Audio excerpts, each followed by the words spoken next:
Exit poll ഫലങ്ങൾ പുറത്തു വരുമ്പോൾ നമ്മുടെ രാഷ്ട്രീയ അന്തരീക്ഷം എത്രത്തോളം ചൂട് പിടിച്ചതാണെന്ന് നോക്കൂ. ജനാധിപത്യത്തിൽ ജനവിധിയെ മാനിക്കുക എന്നതാണ് ഏറ്റവും വലിയ മര്യാദ എന്ന്. എന്നാൽ ഇന്ന് നമ്മൾ കാണുന്നത് എന്താണ്? എക്സിറ്റ് പോളുകൾ ചിലർക്ക് അനുകൂലമാകുമ്പോൾ അത് ജനവിധിയായും അവർക്കെതിരാകുമ്പോൾ അത് ഇലക്ട്രോണിക് വോട്ടിംഗ് മെഷീന്റെ തകരാറായും ചിത്രീകരിക്കപ്പെടുന്നു. BJPക്ക് മുന്നേറ്റമുണ്ടാകുമെന്ന് പ്രവചിക്കപ്പെടുമ്പോൾ മാത്രം എന്തിനാണ് ചിലർക്ക് ഇത്ര അസ്വസ്ഥത? ഈ ഇരട്ടത്താപ്പിനെ കുറിച്ചാണ് ഇന്ന് നമ്മൾ ചർച്ച ചെയ്യുന്നത്.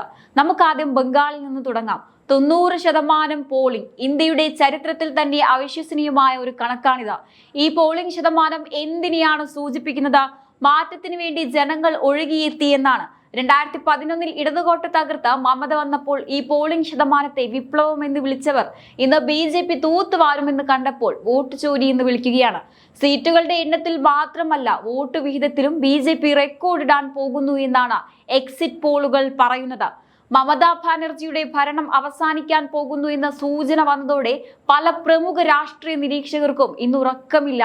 ബംഗാളിൽ BJP വളർന്നത് ജനാധിപത്യപരമായ പ്രക്രിയയിലൂടെയാണെന്ന് സമ്മതിക്കാൻ ഇവർക്ക് എന്താണ് ഇത്ര മടി? ഇനി ഇവിടെയാണ് ഏറ്റവും വലിയ തമാശ. ഇലക്ട്രോണിക് വോട്ടിംഗ് മെഷീൻ അഥവാ EVM. BJP ജയിക്കുന്ന എല്ലാ സംസ്ഥാനങ്ങളിലും EVM തകരാറിലാണെന്നാണ് ഇവരുടെ വാദം. എങ്കിൽ എന്റെ ചോദ്യം ഇതാണ്: കേരളത്തിൽ UDF 90 സീറ്റ് വരെ നേടി അധികാരം പിടിക്കുമെന്ന് ആക്സിസ് മൈ ഇന്ത്യ പ്രവചിക്കുന്നു. അവിടെ എന്ത് ആരും EVMന് കുറ്റം പറയുന്നില്ല? അവിടെ മാത്രം മെഷീൻ കൃത്യമായി വോട്ട് രേഖപ്പെടുത്തിയോ?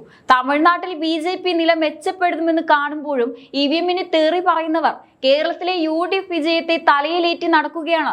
തോൽക്കുമ്പോൾ മാത്രം മെഷീനെ കുറ്റം പറയുന്ന ഈ രീതി ഒരുതരം രാഷ്ട്രീയ പാപ്പരത്തമല്ലേ?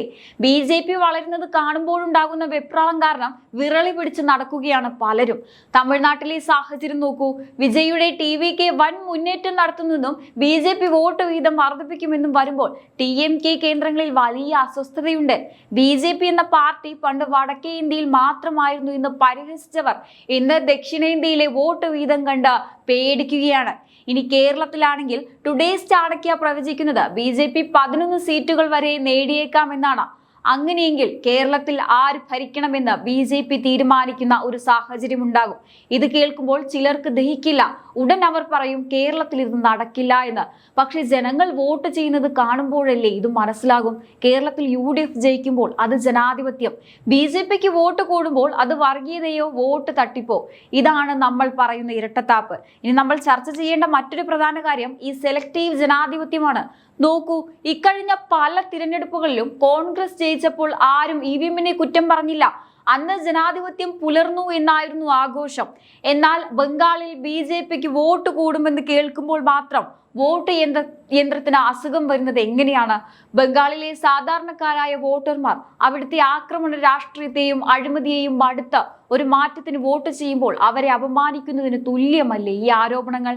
വോട്ട് ചെയ്യുന്നത് മെഷീൻ അല്ല, ജീവനുള്ള മനുഷ്യരാണ്. ആ മനുഷ്യരുടെ വികാരങ്ങളെ മാനിക്കാൻ പഠിക്കാത്തതാണ് പല രാഷ്ട്രീയ പാർട്ടികളുടെയും ഇന്നത്തെ ഈ പതനത്തിന് കാരണം. ഇനി നമുക്ക് കേരളത്തിലേക്ക് തന്നെ തിരിച്ചു വരാം. ഇവിടെ UDFന് ജയം പ്രവചിക്കപ്പെടുമ്പോൾ പലരും ആശ്വസിക്കുന്നുണ്ട്. പക്ഷേ അതേ സർവേയിൽ BJPക്ക് 11 സീറ്റും വോട്ട് വീതത്തിൽ വൻ വർധനവും ഉണ്ടാകുമെന്ന് കാണുമ്പോൾ ആശ്വാസം അസ്വസ്ഥതയായി മാറുകയാണ്. UDFന്റെ വിജയം ശരിയാണെങ്കിൽ BJPയുടെ മുന്നേറ്റവും ശരിയല്ലേ? ഒരേ മെഷീനിൽ വീണ വോട്ടുകളിൽ ഒന്ന് ശരിയും മറ്റൊന്ന് തെറ്റുമെന്ന് പറയാൻ എന്ത് യുക്തിയാണുള്ളത്? BJP കേരളത്തിൽ അക്കൗണ്ട് തുറക്കുമെന്നും നിർണായക ശക്തിയാകുമെന്നും വരുമ്പോഴുള്ള ഈ വെപ്രാളം സത്യത്തിൽ ജനങ്ങളോടുള്ള പേടിയാണ്. പുതിയ കാലത്തെ വോട്ടർമാർക്ക് പഴയ രാഷ്ട്രീയ സമവാക്യങ്ങൾ മതിയാകുന്നില്ല എന്നതിന്റെ തെളിവാണ് ഈ മാറ്റങ്ങൾ. ഇനി ഇവിടെയാണ് നമ്മൾ ചർച്ച ചെയ്യേണ്ട ഏറ്റവും വലിയ തമാശ. കേരളത്തിൽ UDF തരംഗമാണെന്ന് എക്സിറ്റ് പോളുകൾ വിളിച്ചു പറയുന്നു. 90 സീറ്റ് വരെ UDF നേടുമെന്ന് കേൾക്കുമ്പോൾ ഇവിടെ ആർക്കും പരാതിയില്ല, ആർക്കും സംശയമില്ല, ആരും മെഷീൻ തകരാറാണെന്ന് പറയുന്നില്ല. എന്തുകൊണ്ടാ? കാരണം അതവർക്ക് സേഫായ ഒരു ഫലമാണ്. പക്ഷേ ഒന്ന് ആലോചിച്ച് നോക്കൂ, ഇതേ സ്ഥാനത്ത് BJPക്ക് ഒരു തരംഗമുണ്ടെന്ന് ഏതെങ്കിലും സർവേ പറഞ്ഞിരുന്നെങ്കിലോ? നാളെ രാവിലെ മുതൽ നമ്മൾ കേൾക്കാൻ പോകുന്നത് എന്തായിരിക്കും? ഇടതും വലതും ഒരേ സ്വരത്തിൽ പറയില്ലേ ഇവിടെ എന്തോ കള്ളത്തരം നടന്നിട്ടുണ്ടെന്ന്? BJP ജയിച്ചാൽ മാത്രം അത് അട്ടിമറി, മറ്റാര് ജയിച്ചാലും അത് ജനവിധി. എന്ത് വിചിത്രമായ ന്യായമാണിത്? പണ്ട് വടക്കേ ഇന്ത്യയിൽ BJP ജയിക്കുമ്പോൾ EVMനെ കുറ്റം പറഞ്ഞിരുന്നവർക്ക് ഇപ്പോൾ ബംഗാളിലും തമിഴ്നാട്ടിലും BJP കരുത്താർജിക്കുന്നത് കാണുമ്പോൾ സഹിക്കാൻ പറ്റുന്നില്ല. കേരളത്തിൽ UDF ജയിക്കുന്നത് ജനാധിപത്യം, BJPക്ക് വോട്ട് കൂടുന്നത് കള്ളത്തരം. ഈ ഇരട്ടത്താപ്പ് ജനങ്ങൾ കാണുന്നില്ല എന്ന് കരുതരുത്. ഇടതുപക്ഷമായാലും വലതുപക്ഷമായാലും BJP വളർന്നത് കാണുമ്പോഴുള്ള ഈ ഒരു വെപ്രാളം സത്യത്തിൽ അവരുടെ രാഷ്ട്രീയ പരാജയമാണ് ഒളിപ്പിച്ചു വെക്കുന്നത്. വോട്ട് ചെയ്തത് നമ്മുടെ നാട്ടിലെ വോട്ടർമാരാണ്. അവർ UDFന് വോട്ട് ചെയ്താൽ അത് അംഗീകരിക്കാമെങ്കിൽ അവർ BJPക്കും വോട്ട് ചെയ്യാനുള്ള സാധ്യതയുണ്ടെന്ന് എന്തുകൊണ്ടാണ് ഇവർക്ക് അംഗീകരിക്കാൻ കഴിയാത്തത്? BJPക്ക് കിട്ടുന്ന ഓരോ വോട്ടും കൃത്യമായ രാഷ്ട്രീയ നിലപാടിന്റെ ഫലം തന്നെയാണ്. അത് അംഗീകരിക്കാനുള്ള മാന്യതയാണ് രാഷ്ട്രീയക്കാർ കാണിക്കേണ്ടത്. അല്ലാതെ തങ്ങൾക്ക് ഇഷ്ടമില്ലാത്തവർ ജയിക്കുമ്പോൾ മെഷീനിൽ തല്ലുന്ന ഈ രീതി എത്ര പരിഹാസ്യമാണ്.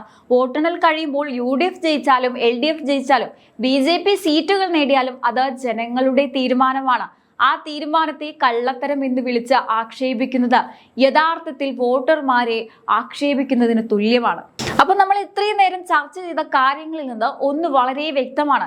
രാഷ്ട്രീയ ലാഭത്തിനനുസരിച്ച് നിലപാടുകൾ മാറ്റുന്ന ഒരു തരം അസൗകര്യങ്ങളുടെ രാഷ്ട്രീയം ഇവിടെ കാണുന്നുണ്ട്. ബംഗാളിൽ BJPക്ക് അനുകൂലമായ ഒരു കാറ്റ് വീശുന്നു എന്ന് എക്സിറ്റ് പോളുകൾ സൂചിപ്പിക്കുമ്പോൾ അതിനെ ജനാധിപത്യപരമായ മുന്നേറ്റമായി കാണാൻ പലർക്കും മടിയാണ്. പകരം അവർ തിരയുന്നത് ആരോപണങ്ങൾ ഉന്നയിക്കാനുള്ള പഴുതുകളാണ്. എന്തുകൊണ്ടാണ് തോൽവികൾക്ക് മുന്നിൽ ഇത്രയേറെ അസഹിഷ്ണുത കാണിക്കുന്നത്?